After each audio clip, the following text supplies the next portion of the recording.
కూడా సపోర్ట్ చేశాను. సముద్రంలోకి ఎందుకంటే దిశ పోయిన సంవత్సరం కూడా ఈ సంవత్సరం దగ్గర 5,000 టీఎంసీ నీళ్లు సముద్రంలోకి పోయినాయి. ఇక్కడ ఒక 1,500 1,600 కృష్ణా రివర్ నుంచి పోయినాయి. అంటే మొత్తం కలిసి 5,000 టీఎంసీలో 200 టీఎంసీ నీళ్లు మనం తీసుకొని కరువు ప్రాంతాలకు పంపించగలిగితే పెద్ద గేమ్ చేంజర్ అవుతుంది. నీటి సమస్య ఉండదు. అలాంటి ప్రాజెక్ట్ మనం అడిగాం, కానీ తెలంగాణ దానికి ఇది చేస్తున్నారు. కరెక్ట్ కాదది. అందరం తెలుగు జాతి అంతా బాగుండాలి. ఇప్పుడు కొత్తగా నిన్న కూడా నేను చూశాను, ఆ ముఖ్యమంత్రి గారు మాట్లాడుతూ మాకు కూడా 1-2 సమస్యలు పరిష్కారం చేస్తే మేము కూడా సహకరిస్తాం విధంగా మాట్లాడారు. ఇచ్చి పుచ్చుకోవడంలో తప్పు లేదు, కానీ రాష్ట్రం తెలుగు జాతి ఒకటే కాబట్టి 2 రాష్ట్రాలకు సమస్యలుంటే కూర్చొని మాట్లాడడానికి ప్రభుత్వానికి ఏమాత్రం అభ్యంతరం లేదు. కానీ నల్లమల సాగర్ని అడ్డు పెట్టడం మాత్రం కరెక్ట్ కాదని చెప్పి కూడా మీ ద్వారా ఆ ప్రభుత్వానికి విజ్ఞప్తి చేస్తున్న దిశ.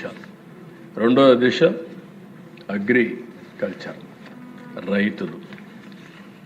ఈరోజు మన రైతాంగం చాలా ఇప్పుడే డిప్యూటీ సీఎం గారు కూడా చెప్పారు, టెనెంట్ ఫార్మర్స్ ఎట్టున్నారు, రైతులు ఎట్టున్నారు, ఆ విషయాలన్నీ చెప్పారు.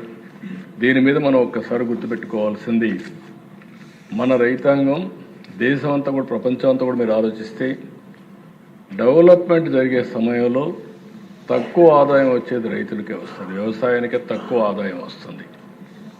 అది కూడా ఈరోజు వ్యవసాయంలో పెను మార్పులు వచ్చాయి. అంటే మన ఫుడ్ హ్యాబిట్స్ అన్నీ మారాయి. మనం ఇంకా వరి తయారు చేసుకుంటా కూర్చుంటే వరి ధాన్యం తినేవాళ్ళు కూడా లేరు. అలాంటి సమస్యలు ఉన్నాయి. ప్రపంచం మొత్తం ఇంకొక పక్క ఆలోచిస్తే ఎక్కడికక్కడ కెమికల్ ఫెర్టిలైజర్స్ ఎక్కువ వాడితే అది కూడా వాడే పరిస్థితులు లేరు. ఇలాంటి సమస్యలు వస్తున్నాయి. అందుకే ఆ దిశ నేను దీన్ని ఒక ప్రతిష్టగా తీసుకున్నా.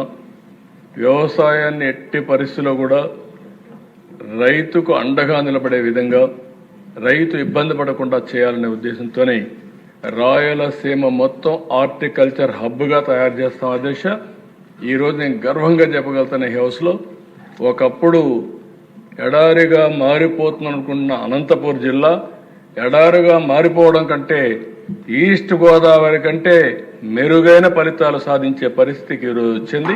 దీనికి నేను గర్వపడుతున్నా ఈ అసెంబ్లీలో. అంటే వాళ్ళకి కావాల్సిన నీళ్లు ఇస్తే ఏ విధంగా మారుతుందో ఒక ఎగ్జాంపుల్ దిశ.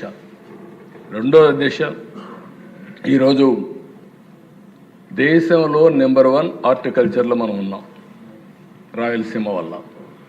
రాబోయే రోజుల్లో ఒక 30,000 కోట్ల రూపాయలు హార్టికల్చర్ మీద ఖర్చు పెట్టి ఇంకొక 70,000 కోట్ల రూపాయలు ప్రైవేట్ ఇన్వెస్ట్మెంట్ తీసుకొచ్చి ప్రపంచంలోని అతిపెద్ద హార్టికల్చర్ హబ్గా రాయలసీమ ఇన్క్లూడింగ్ మార్కాపురం వరకు తయారు చేసే బాధ్యత ఈ ప్రభుత్వం తీసుకుంటామని చెప్పి కూడా మీ ద్వారా ప్రజలకు విజ్ఞప్తి చేస్తున్న దిశ.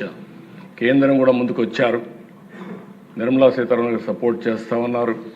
ఆ ప్రాజెక్ట్ వస్తే చాలా వరకు మనకు ఒక మంచి బెనిఫిట్ వస్తుంది. రెండోది, ఇప్పటికి మనం 400 లక్షల మెట్రిక్ టన్నులు పళ్ళు పండిస్తున్నాం. దీన్ని 1,000 లక్షల మెట్రిక్ టన్నులు పండించే విధానానికి శ్రీకారం చుడుతున్నాం. రాబోయే 6-7 ఏళ్లలో 1,000 lakh మెట్రిక్ టన్స్ హార్టికల్చర్ పంటలు పండించే ఏకైక ప్రదేశం, సింగిల్ లొకేషన్ ఆంధ్రప్రదేశ్ అవుతుంది. దానికి చిరునామాగా రాయలసీమ ఉంటుందని చెప్పి కూడా నేను మీకు తెలియజేస్తున్నాం. ఇంకో పక్కన దిశ, ఈరోజు మీరు ఒకసారి చూస్తే అక్వాకల్చర్ను కూడా పూర్తిగా నిర్వీర్యం చేశారు. 14-19 30% పెరిగింది. ఇటీవల కాలంలో ఇబ్బందులు వచ్చాయి. ఆ ప్రభుత్వం కూడా సరిగా పనిచేయకుండా ఇబ్బంది పెట్టే పరిస్థితికి వచ్చారు. ఈరోజు మళ్ళీ స్ట్రీమ్ లైన్ చేశాం. వాళ్ళందరినీ రిజిస్ట్రేషన్ చేసుకోమన్నాం. పొల్యూషన్ లేకుండా చేయాలనుకుంటున్నాం.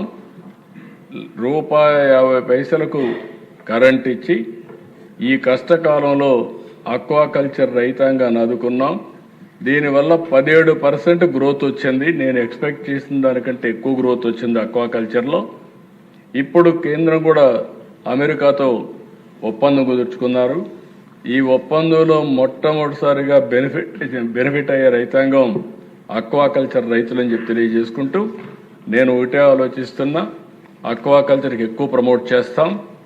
ప్రపంచంలోనే అతిపెద్ద అక్వాకల్చర్ హబ్గా ఆంధ్రప్రదేశ్ తయారవుతుంది. ఈ రెంటి వల్ల రైతాంగానికి చాలా వరకు వెసులుబాటు వస్తుంది. ఇప్పుడే డిప్యూటీ సీఎం గారు చెప్పినట్టు 24 గంటల్లో